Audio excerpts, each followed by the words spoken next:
Welcome to our complete guide on transferring data from Android to iPhone in 2025. We'll walk you through each step to make sure your transition is smooth and effortless.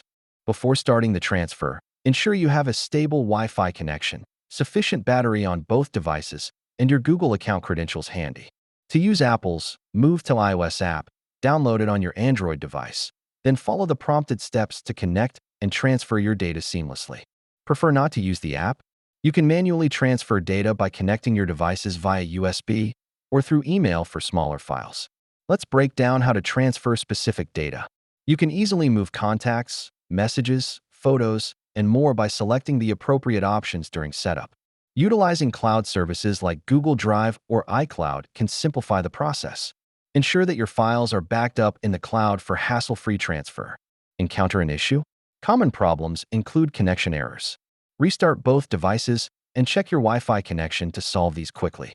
Once your transfer is complete, take a moment to customize your settings, download any needed apps, and feel at home in your new device. To ensure a hassle-free experience, make sure you regularly back up your new iPhone and explore all its features gradually. Now you're ready to enjoy your new iPhone. Explore its amazing features and make the most of your device. Thanks for watching.